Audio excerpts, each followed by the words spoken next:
okay, this is what I've been missing out on. This is what, life is supposed to feel like. I appreciate you being here today. Where in the world are you currently? I'm currently in Costa Rica. Nice. Yeah. Yeah. I've always wanted to go visit there. I imagine it as very lush and rainforesty, but I imagine that's not the case everywhere. Yeah, yeah, it is. I mean, of course, there's cities and there's areas like that, but yes, there's a lot of rainforest, the mountains, the beaches. That's really why a lot of people come here, and they're very beautiful. Yeah, of course, That's of awesome. course, the culture is great too. I've been living here for about 2.5 years, so it's been a while. But I've been kind of in this digital nomad life for a while. So yeah, I've been here for about 2.5 years, but actually moving tomorrow to Spain. So Oh, really? yeah, it's funny when I booked this Wow. podcast. I think it was back in January, early January. None of that was planned. And then, of course, the week of, right, things just start unfolding, craziness starts Yep. happening, and then it's just the way life is. But yeah, Yeah. But I imagine you probably have developed a bit of a skill for being flexible in life, right, as part of this digital nomad adventure, right? right. Yeah, it's you have to be very adaptable, that's for sure. Um, Even now, moving to another country, like for Spain, for example, I'm working with people in the US, and that's a whole time zone thing. You just have to be very adaptable and flexible for sure. Yeah. There's got to be a bit of it that's exciting to go into the unknown, but still knowing that, like, hey, it's going to work out for the best. Like, you're going to find a way to make it work out for the best. Like, this level of confidence that you walk into it with. Is that kind of how you approach it? Yeah, yeah, but it's something that you definitely don't have in the beginning. You in the beginning, you're very nervous to go to places, nervous about what's going to happen. It can be very overwhelming living out of your backpack, staying in random places. But I think eventually, as you So, begin to fall into it, you become less and less nervous, and you're right. You have to learn to trust yourself. And I think that that's such a cool skill to have when you can rely on yourself and yeah, trust that you're going to, yeah, adapt and make it work. it really is a gift to be able to trust yourself. I think a lot of people don't really consider that as like a skill that they can build, the ability to like really trust yourself. And that's, I mean, that's really where your confidence comes from, is the keeping the promises you make to yourself.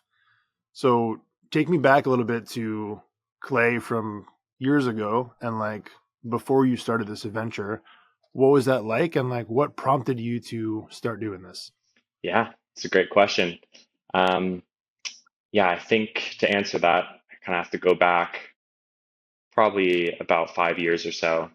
So my journey really began during the pandemic. I got out of college in 2019, and I got my first job in 2020, of March of 2020. So right when the pandemic started, I went in for about 3 days, and then I was sent back home because the world was in shambles. But eventually, I got back into the job that I had, this corporate life, and I knew pretty quickly that it wasn't going to be right for me. I could kind of tell that I wasn't as invested as I wanted to be, or I just felt kind of almost hopeless in a way, right? Like, okay, this is what the next 40 years are going to look like for me. I don't know if that's something that I really want for myself. Um, and so I noticed that as the days went on and the weeks went on, the months went on, that I was just kind of losing, my sense of self, or what I wanted to do, and I just kind of felt, yeah, hopeless, or comfortably numb, I guess might be another way to describe it. So that's when I started looking at how to become a digital nomad. I kind of made a promise to myself, like, okay, I can't you know do a disservice to myself and continue down a path that isn't right for me. So that's when I kind of started looking to become a digital nomad, reading books on self development. I remember one in particular, The 4 Hour Work Week by Tim Ferriss. It's a great book, but he kind of talks about that life, right? Like this big dream where you can travel and only work 4 hours a week and just kind of kick back and relax. So that's what kind of prompted me to start looking to become a digital nomad, and um, that's sort of the beginning of my journey.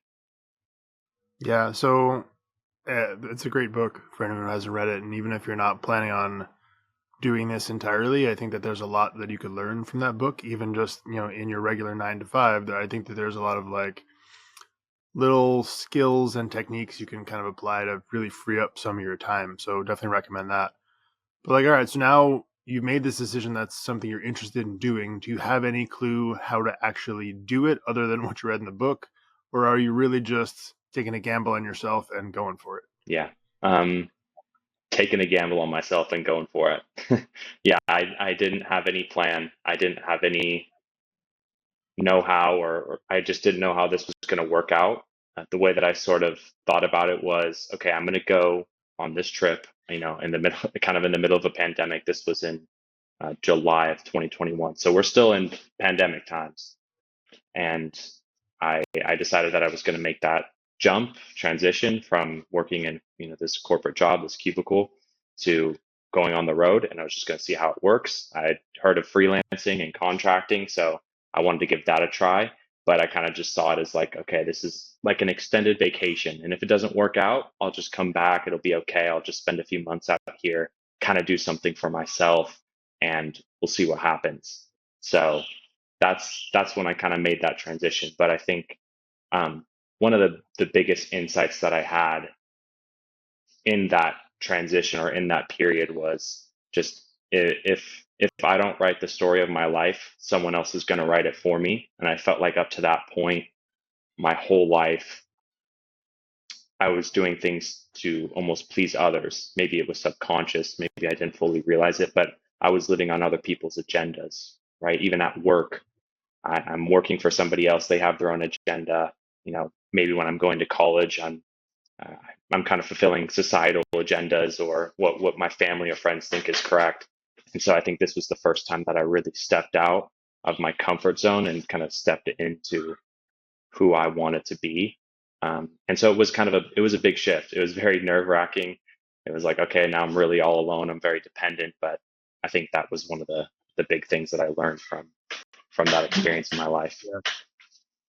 That's a great point. And I personally think that feeling is intoxicating. Like the feeling of freedom and being able to do what you want, when you want, where you want, without having to seek approval from someone else or fit their agenda. Did you kind of get that same like experience where now you're wanting to chase that even more? Yeah. Yeah. I think once you get a taste of that freedom or that flexibility or setting your own schedule even, or just even the empowerment that you feel when you kind of step into a life that is your own, that you're designing and creating for yourself, that's sort of where the magic happens. I think once you get a taste of that, it's like, okay, this is what I've been missing out on. This is what, life is supposed to feel like, in a way. I think for me, Right. that's kind of the realization I had for myself, at least. Yeah. So let's change it perspective for a second and talk about the quote unquote laptop lifestyle, because um, I've dealt with a lot of people who live the laptop lifestyle, and I believe that they do it wrong, mostly because they use it as an excuse to just go and pretend work to take this vacation where they're not actually building a life intentionally. They're just mucking around, taking a picture on Instagram and saying how cool my life is, but they're not actually doing the things that they need to do to build a sustainable version of it. Um, I don't know what your experience with that is, if maybe that was a struggle that you had in the beginning of like, hey, this is really cool, but oh crap, I still have bills to pay. Like, how do you do this in a sustainable way that's actually something that you could live with long term? Yeah, good question. I think there's a couple parts to that. The first part of that, and that kind of, speaking about my story a little bit, just for some context. Yeah, in the beginning, it was very much a shamble, right? I was kind of allowing life to happen to me, and I wasn't planning for life. So I think that's one of the big, mindset shifts that really allowed me to live this lifestyle successfully and be able to carry it out long term. Was I have to plan what I want my life to look like. Um, and I think that really helps you live it sustainably, because again, you're not letting it happen to you. You're planning it ahead. So that's one big thing. Trying to think of the other point. Do you think that there's some level of responsibility you have to take for the result of your actions?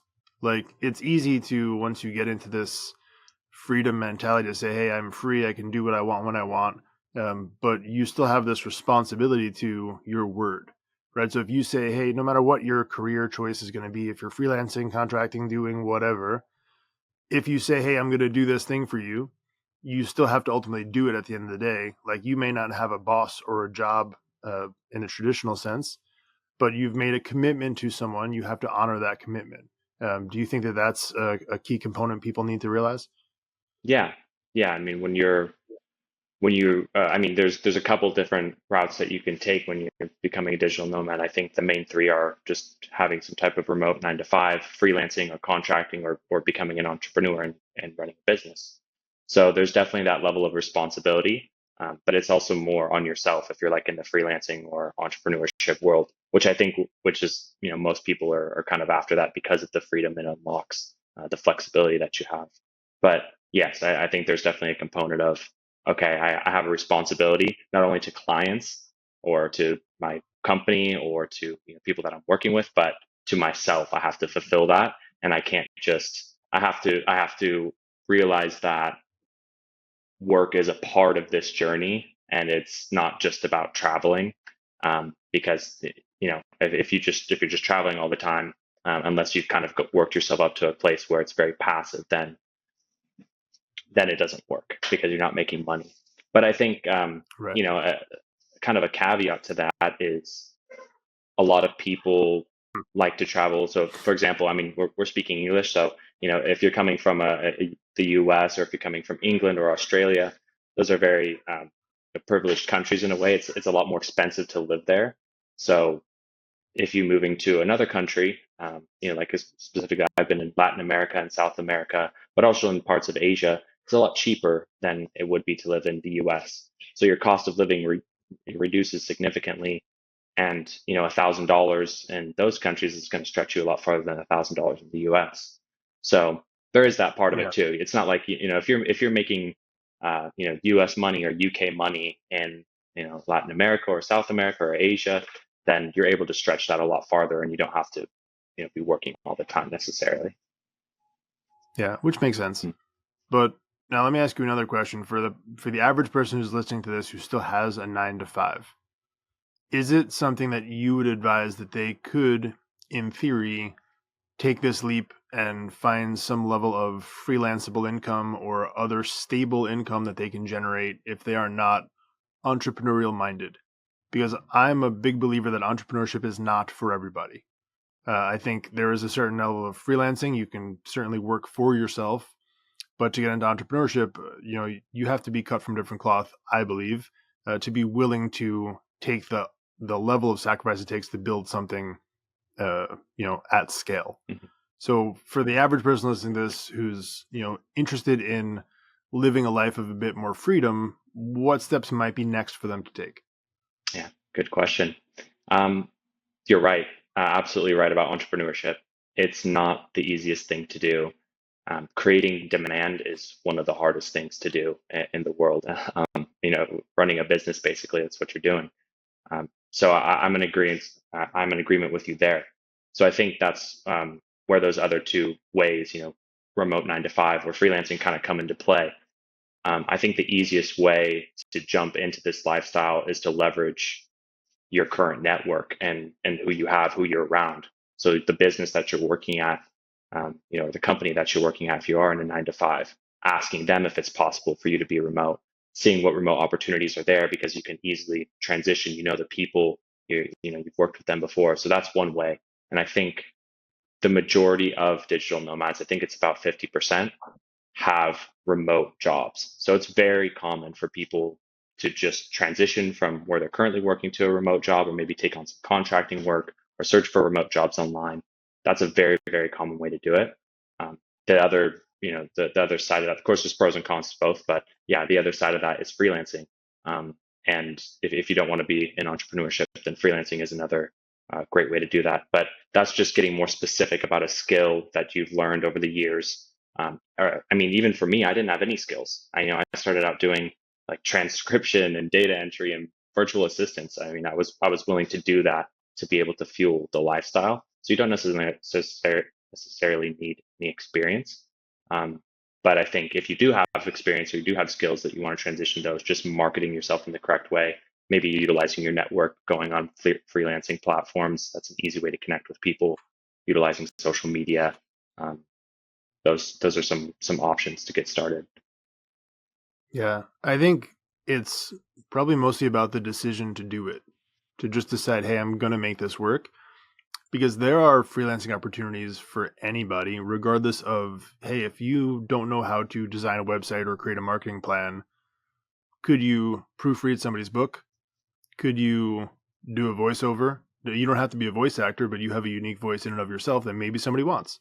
There's a ton of different things you can do that don't require any specific uh, skill that you have to learn in a trade school or something else, that you can go and, hey, you may not make 150 grand a year out of the gate, but it should be enough to start building some level of side hustle income to fuel this adventure, right? Um, I think you also made a really good point about remote work that I want to touch on too. Remote work gets a bad rap. And I think the reason why is people get micromanaged a lot. So there are a lot of situations where the boss will require you to be in the office because they don't trust you to do your job. Right. And that's an ugly situation. So part of that, I believe, comes down to the employee themselves as well. If you have a proven track record of really executing and being a top level asset to your team, if you say, hey, do you mind if I work from home? And they know that you are someone who's going to get the job done, they're going to be a lot more likely to say, hey, yeah, go do your thing, because I know at the end of the day, you're going to produce results for the company. I think that there's a lot to be said there about putting in the work first, kind of building up this, um, it builds up the skills in yourself first, because, I think if you hold yourself really accountable to getting the job done, it gives you a good step forward when you now go out on your own, right? Because you don't have the boss over your shoulder saying, hey, it's time to do X, Y, and Z. But do you think there are people who could conceivably, maybe if it's not taking uh, 3 years and moving to Spain, maybe it's taking 1 month and going to work in Florida in the wintertime so you're nice and warm. Are there opportunities available for people if they decide to create them? Yes. Yeah, I think, like you said, it's about making the decision to want to do it.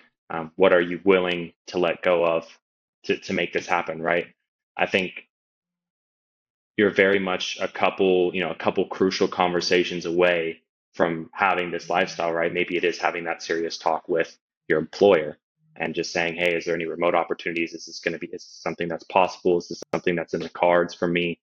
And whether they say yes or no, you've got a good answer, and you kind of know, okay, do I really want to work at a company or for people that are going to let me do what I want to do when I want to do it, right? Or if they say yes, great, then you kind of have that flexibility and you're able to go do it. So yeah, I think it's making the decision to do it. And then, sorry, what was the last part of your question there? Just want to make sure I answer it. Well, it's just about really the mindset aspect of determination to make it work, right? Because I think a lot of people are going to look for the easy out. Mhm. Say, hey, I asked my boss said no, so I'm done. I can't. I'm just stuck in my 9 to 5. Right? I think there's this mentality of, if it's not easily handed to you, or you get a rejection on the first try, or you plan this again extravagant 3 year, let me work remote from Spain adventure from your normal 9 to 5, and that doesn't happen right away, you just kill the dream and go back to your 9 to 5, right? But I think that if the mindset is the first thing that you fix, and you get your mind right about, hey, how am I going to create these opportunities? It's going to look different for everybody. So there is no one size fits all answer to this. But I would just encourage the person listening to it to say, hey, if I'm interested in experiencing more freedom of time or location, opportunities will exist if you look for them, right? It might not be the same in every person's life or in every company, or in every manager is going to give you the same freedom to go do your thing. But I think if you decide that that's what you want to do, you can find a way to make it work. Do you feel the same way? Yes, absolutely. And you're right. If they say no, and then you're just going to accept that that's the way that is, and that's the way that life is, then that. But I think you have to see it as an opportunity, right? If this is something that you really want, and you know that there's something better out there for you, then what are you willing to do in order to attain that? I think that's sort of what you have to be real with yourself about. And for some people, it's just not worth it, and that's okay. But if you want to have a great life, if you want to have the life that you envision, if you want to go to Spain for 3 years, if that's something that you really want for yourself, are you going to let somebody else stop you and get in the way of that? And if Mm. you are, then maybe it's not that important to you in the first place. But if you aren't, then that's when you say, okay, well, they said no, but I'm going to find a way to make this happen despite what they say. Because yeah, I mean, this life, being a digital nomad is not normalized yet. I mean, we live in a very technological world, so I think it's becoming more normalized, and more people are starting to become remote and kind of accept that lifestyle or fall into it. But it's not 100%. We're not 100% there yet. So, employers or people, they tend to like to micromanage. Like you said, they want you in the office. They want you there. They want to make sure that you're doing the work. Um, so yeah, it's about that. It's like, okay, if I have a plan for myself, if I have a vision for my life, if that really means if that's the most important thing in the world to me, then I can't let somebody else hold me back from that. I can't let somebody else stop me. Yeah, I love that. And I think just to clarify a point there, because I want to make it super clear, I don't think neither of us are saying the perfect life is going to live in No, Spain no. for everybody, right? So, I really want the person listening to this to understand, if you are truly, truly happy at your 9 to 5, physically located where you are, and that's where you want to stay, that's really cool. Do that, right? But what you don't want to do is you don't want to have this dream life that you want that you are not willing to go pursue, right? Your dream life could be staying where you are, working at the company you're at. And if that's it, awesome. I'm happy for you. But if it's not it, whatever it is, I want this to be encouragement to go start chasing your dream life, whatever it is, and don't let whatever roadblock, whatever hurdle comes up stop you from going to pursue it, whatever it looks like. Right? I think we're aligned in that, right? Yeah, absolutely. Yeah, if that's your dream, if you want to be where you're at, then of course, that if you're happy where you're at, if you're content, that's fine. Um, yeah, I'm in agreement with you there, 100%. You don't have to go travel to Spain. This is just if you want to, but I think it speaks on a more general term. It could not be go to travel the world, but maybe you're in a job and you've been in that job for 5 years and you're just sort of comfortably numb, and you're just kind of going through the motions, and you know that something better is out there for you, um, but you just don't want to pursue it, or I don't know what the exact reason would be, but yeah, I mean, it's not specifically related to traveling the world, but of course, Yeah. I'm biased. I think it's Yeah. Oh yeah, and I definitely don't want to put down travel at all, because travel is some of the best experiences I've ever had, is going to see and experience new cultures. And I mean, there's so much to learn. But like we said, it's really about the determination not to live by someone else's agenda, right? And just to take control of your life and make sure that it's a life that you want to live. And I think that for a lot of people, that's a scary thing, to take that initial leap and say, "Hey, I'm going to do something that's outside the norm of what I'm used to." And it's going to be uncomfortable. And there's going to be some times where, yeah, you're going to struggle with stuff. I would tend to imagine when you pick up and move to a new country, it's a bit of a struggle, right? No matter how many times you do it, it's going to be a struggle, right? And you're going to get better at it over time because you develop the character like we talked about. But ultimately, it's still going to be a struggle. And, I think that that's just the encouragement I want someone to hear, is that no matter how many times you do it, it's still going to be a struggle, but the payoff on the other side of that struggle is so much better if you're willing to just endure a little bit of discomfort. Right? Would you agree? Yeah, yeah, I agree. The life you want is on the other side of your comfort zone. I think that's like a quote a lot of people say, right? So that's Yeah. that's exactly it, right? If you want a life that nobody else has, you have to be willing to do what nobody else will. You have to put yourself in situations that maybe aren't the most comfortable, but then you're right, the payoff is getting to live the life you want. And I think, Yeah. at least for me, that's the most important thing in the world, right? If I'm not living the life true to myself that I know that I could be living, doing the things that I want to be doing, then that's going to affect, my mental health. It's going to affect who I am as a person. So I think, for a lot of people, of course, they want to be living their dream life, but there's challenges and roadblocks that they're seeing in the way that are hard to get around.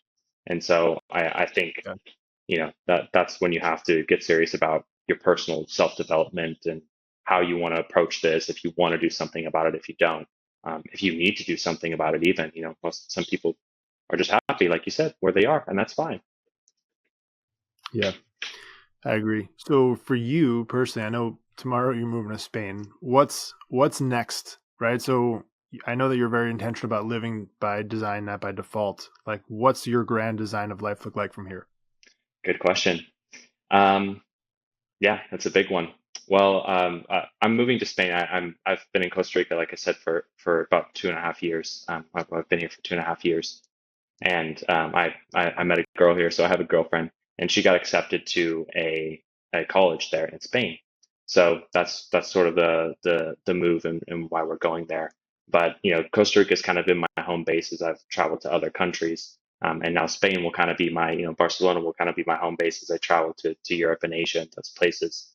Um, but yeah, so the design, or what I'm foreseeing, is continuing to run my business, and helping people kind of achieve this lifestyle of helping people create the lives that they want, helping people create remote online incomes. That's sort of like what I'm trying to really cement myself into more, and I think that's kind of the next step for me.